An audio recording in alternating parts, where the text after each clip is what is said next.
Guys यहाँ पे अब तो दोपहर ही हो गई है। Welcome back to Richa and Saurabh world. तो ये लड़की तो कभी टाइम पे आ ही नहीं सकती, कभी ऑफिस टाइम नहीं पहुंचती, कभी घर पे कहीं जाना भी हो तब भी नहीं आती टाइम से। और सबसे पहले गाइस हैप्पी वुमेन्स डे। तो happy women's day to everyone.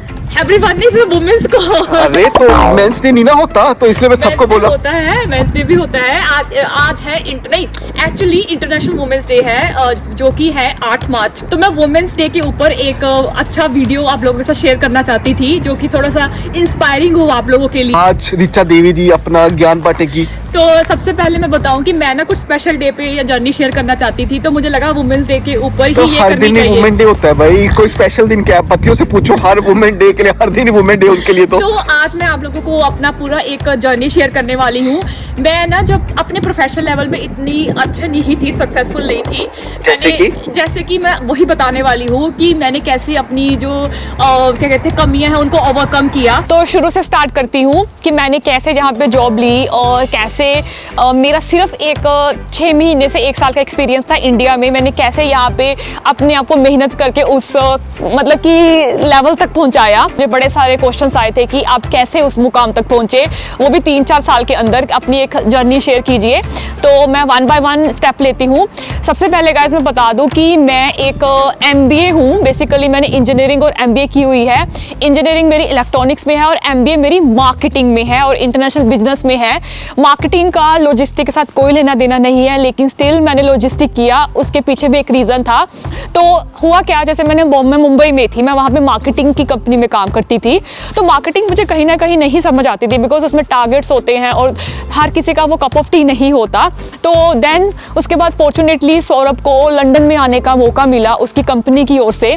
और कंपनी ने बोला कि आप लंदन जाके वहाँ पे प्रोजेक्ट अपना फिनिश कीजिए। स्टार्ट होने वाला था नया, 3 साल का वीज़ा मिला। हम लोग यहाँ पे आए और पहले साल में, जैसे कि मैंने पिछली वीडियो में बताया था, कि मैंने कोई काम नहीं किया, क्योंकि मैं ऑलरेडी जो मुंबई में काम करती थी that was a marketing work. और मैं लंदन में जब आई थी तो मेरे कुछ हेल्थ इश्यूज़ थे, हेडेक हो रहे थे काफ़ी ज़्यादा। फिर मुझे मेरी फिजियोथेरेपी चल रही थी, तो वो मुझे उसमें काफ़ी ज़्यादा टाइम इन्वॉल्व करना पड़ता था, डॉक्टर्स के पास जाना पड़ता था। तो यहाँ आके मैंने वो कंटिन्यू किया और मैंने पहले अपनी हेल्थ इश्यूज़ को सोल्व किया। और मैंने उस 1 साल के दौरान बहुत सारा यूरोप भी घूमा। कम से कम मैंने 15 to 20 कंट्रीज उस टाइम पे घूम ली थी, क्योंकि मैं फ्री थी और मैं और सौरभ हमेशा हर महीने घूमने निकल जाते थे। लेकिन उसके बाद जब 1 साल पूरा हो गया, मेरे अपने हेल्थ इशू से रिकवर हो गई, तो मैंने फिर मैं जॉब ढूंढना शुरू किया। तो जॉब ढूंढने के लिए कोई हार्ड एंड फास्ट रूल नहीं है गाइस। अगर आप बिल्कुल भी एक्सपीरियंस भी नहीं हो, बिल्कुल फ्रेशर हो, you can easily get the job. आपको करना क्या है, यहाँ पे एक लोकल जॉब एजेंसीज होती हैं, आप वहाँ जा सकते हो आसपास, वहाँ पे अपना CV दे सकते हो। और best way is the internet. आप इंटरनेट पे जैसे कि Indeed.com हो गया, Read.com हो गया, वहाँ पे जाके अप्लाई कीजिए। अगर आप फ्रेशर हो तो एज ए फ्रेशर अप्लाई कीजिए, या फिर अगर आप किसी में एक्सपीरियंस हो तो एज ए एक्सपीरियंस अप्लाई कीजिए। आपको जो एजेंट्स होते हैं ना, वो आपको खुद कॉल करते हैं, आपको वेट करना होता है उनकी कॉल का। कई बार कंपनीज क्या होती है, डायरेक्ट भी आपको कॉल करती हैं अगर आपका CV उनको अच्छा लगा है। मेरी एक फ्रेंड थी, उसको बिल्कुल एक्सपीरियंस नहीं था, बट उसका इंटरेस्ट था कि उसको सैलून में काम करना है। उसने यहाँ पे क्या किया, एक सैलून का कोर्स किया, क्योंकि वो एक प्रोफेशनल डिग्री में नहीं आता, वो एक अलग कैटेगरी में आ जाता है। तो उन लोगों को यहाँ पे क्या होता है, कोर्स करना पड़ता है 3 से 6 महीने का। She did that course. उसके बाद उसको एक जगह पे इंटर्नशिप मिली 6 महीने के लिए, और अभी वो एक सक्सेसफुली जॉब कर रही है एक बहुत बड़े सैलून में लंदन के, and she is earning very good amount. और अगर आप मेरी जर्नी को लेके बोलो, मैं सिर्फ 1 साल एक्सपीरियंस थी जो इंडिया से थी। और उसके बाद मैंने क्या किया, 1 साल एक्सपीरियंस के बाद मैंने यहाँ पे जब मैंने अप्लाई करना शुरू किया, तो मुझे वो लोग एज ए सिर्फ एडमिनिस्ट्रेटर का काम दे रहे थे, या फिर एज ए फ्रेशर ही समझ रहे थे, क्योंकि मेरा कोई खास हाईली एक्सपीरियंस नहीं थी मैं। तो मैंने ये नहीं सोचा कि मुझे मार्केटिंग में ही पर्टिकुलर जॉब चाहिए, क्योंकि मैंने मार्केटिंग की हुई है, मैंने मार्केटिंग में MBA की हुई है। ऐसा नहीं होता। अगर आपने पर्टिकुलर एक सब्जेक्ट में कुछ किया है तो आप दूसरी जगह पे भी काम कर सकते हो। तो मैंने क्या किया, मैंने मार्केटिंग को साइड पे रखा, वो मुझे वैसे भी इंटरेस्ट नहीं था मुझे, और मैंने एज ए एडमिनिस्ट्रेटर जो था, मैंने अपना जॉब ज्वाइन किया, लॉजिस्टिक एडमिनिस्ट्रेटर। जिस कंपनी में मैं अभी काम करती हूँ, उसी कंपनी में मैंने 4 साल पहले ज्वाइन किया था as a logistic administrator. That was a सबसे लोअर जॉब होता है, जो एक स्टार्टिंग लेवल होता है। मैंने बिल्कुल भी नहीं सोचा मुझे सैलरी कम मिल रही है, और मुझे ऐसा है, मेरी जो स्टार्टिंग जॉब थी ना, मैं आपको सैलरी भी बता देती हूँ, it was a basic salary. Basic salary अगर आप यहाँ पे पूछो तो ऐसे होता है 20,000 पाउंड से स्टार्ट होती है और 25,000 पाउंड 30,000 पाउंड जाती है, डिपेंड ऑन कि आपका काम क्या है, एक्सपीरियंस कैसा है। मैंने 1 साल तक बहुत ज़्यादा मेहनत की, तो उन्होंने लगा कि भाई ये बंदी है जो काम कर सकती है, तुम्हारे हार्ड वर्क के ऊपर डिपेंड करता है। तो उन्होंने मुझे एडमिनिस्ट्रेटर से लॉजिस्टिक स्पेशलिस्ट बना दिया। तो मैंने उस पोजीशन पे 2 साल तक काम किया। देन फिर मुझे क्या हुआ कि मैंने सोचा कि 3 साल हो गए इस कंपनी में, 3.5 साल हो गया, तो let's move to some other company, कोई अदर अपॉर्चुनिटी पे ऑप्शन दिया जाए।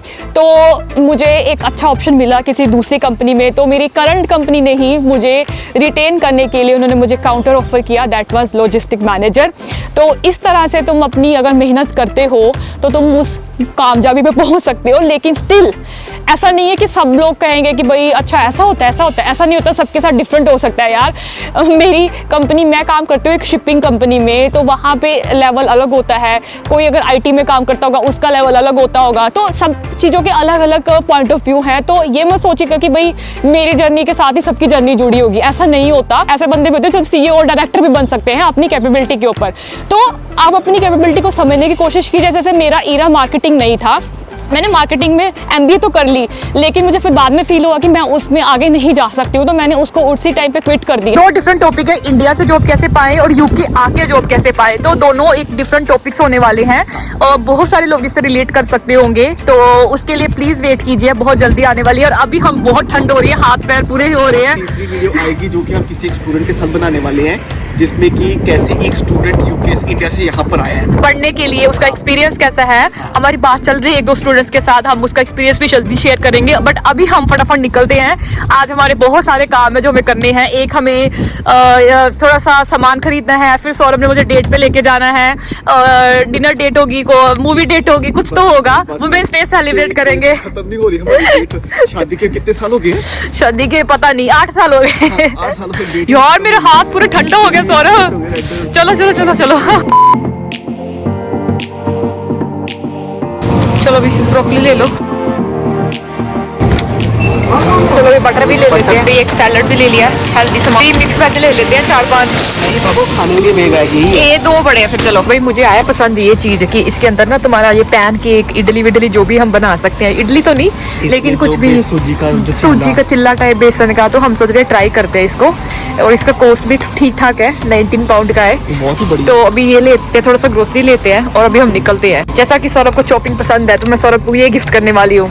सौरभ एक चीज बता ना, मैंने कोई दुकान खोल ली थी चॉपिंग बोर्ड की। नहीं, तुम ना किचन में 3 चॉपर रखना, एक हम प्याज काटते हैं, एक में टमाटर और एक में सब्जी। क्योंकि इसको भूल गया ना, तो ये ले सकते, आइडिया अच्छा है, चलो ये लेते हैं। रहने दो। ये पैनकेक चाहिए? चिक्की खानी, चिक्की। हाय यार, ये अजीब जी लगती पई है। तुम एक काम करो ना, वो चेक करो पैनकेक्स, ये बड़े वी हैव पैनकेक्स। ये रे न्यूटेला डाल के, इसमें देखो ना अंडा है, अंडा हमें विदाउट एग चाहिए। एग पड़ा हुआ है, suitable for ये देखो गाइस, आपको दिखाएं, सूटेबल फॉर वेजिटेरियंस, लेकिन एग पड़ा है। तो प्लीज धोखा ना खाएं, अच्छे से देख के फिर ही ले। सौरभ ने पूरी दुकान छान मारी, विदाउट एग वाली चीज ही नहीं मिली। इधर चेक करो, कोई है कि एक पेस्ट्री विदाउट एग। अभी हम यहाँ पे अपना बिल खुद से पे करेंगे, स्कैन कर करके आइटम्स को। ये देखिए, ये आइटम हुई स्कैन, तो ये आ गया प्राइस ऊपर 19 पाउंड। सौरभ की शक्ल भी आ रही है। भाई वेजिटेरियन वालों के लिए तो बड़ी मुश्किल है, कुछ नहीं नहीं लिखा होता है केक में कि सूटेबल फॉर वेजिटेरियंस और अंदर एग डाला होता है। इनके हिसाब से एग वेजिटेरियन है। बट फिर इसीलिए हम ध्यान देते हैं कि भाई या तो वीगन ले या फिर अच्छे से चेक करके ले। और अगर आप भी वेजिटेरियन हो तो प्लीज मेक श्योर आप अच्छे से पढ़ के ले, इसमें मत जाए सूटेबल फॉर वेजिटेरियंस। तो सुबह सुबह शॉपिंग हो गई है और अब जा रहे हैं वापस गाड़ी में। मैं एक्साइटेड हूँ इसमें अपना खाना ट्राई करने के लिए। तो सिर्फ आज डालो और बन गया। तो आज वुमेन डे के दिन पे मैंने रिचा को गिफ्ट किया है उसका ऑमलेट मेकर। ये कुछ तो मेकर है, बट है मेकर है। अरे वो चिल्ले चिल्ले बनाएगी ना। ये बंदा देखो, ऐसा कौन सा बंदा है जो वुमेन्स डे में ऐसी चीज गिफ्ट करता है। अरे तेरे लिए कितनी लाइफ कितनी इजी कर दी है। पहले तो खड़े होना पड़ना था तवे के पास, अब डाला और अपने काम भी साथ में कर लिए। तेरा टाइम कितना सेव किया।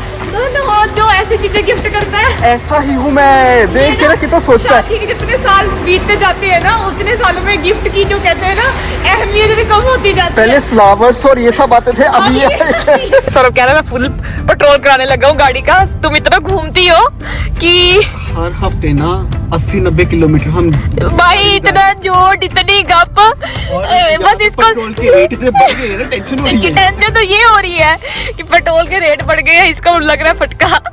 भाई गाड़ी लोगे तो पेट्रोल तो लगेगा ही लगेगा ना, और बड़ी गाड़ियों के बड़े खर्चे तो होंगे ही होंगे। एक काम करो, टाटा मारुति ले लो फिर। सही बात है यार, ये बड़ी गाड़ी ये इसको जैगुआर को कर लो बाय बाय, और मारुति 1 लीटर पे ना 6 किलोमीटर चलती है या 4 माइल चलती है। अच्छा तो बेचारे पेट्रोल तो खाएगी ये तो। बेचारा सो रहा, बेचारा सो रहा। अभी हमने क्या किया, रास्ते में ना एक गुरुद्वारा मिल गया, तो हमने सोचा यार कि चलो माथा तो टेक ही आते हैं। ये झंडे से पता चला था ना, ये झंडे से पता लग गया था कि गुरुद्वारा है। कोई छोटा सा गुरुद्वारा है, कोई ब्रांड सिख सेंटर है। हाँ। तो हमने कहा चलो निकल रहे हैं तो माथा टेकने में जाता क्या है। चलो जी, भगवान चलो। को तो याद करना ही चाहिए। हाँ जी, हाँ जी। हम जा रहे हैं इधर गुरुद्वारे देखते हैं अंदर जाके। पहली बार आए, हमें भी नहीं पता था, ये तो रास्ते में दिखा हमें। हाँ जी। तो ये लिखा भी हुआ है Gurdwara Sahib is only open for darshan, और ऊपर पंजाबी में लिखा है ये यहाँ पे है ना, ले लो चुन्नी। तो भाई ये गुरुद्वारा ऊपर है, सीढ़ियाँ चढ़ के है, तो चलो चल के आते हैं।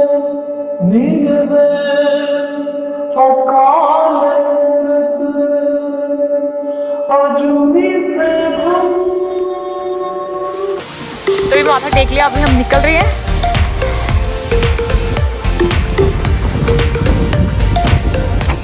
चलो अभी चलो।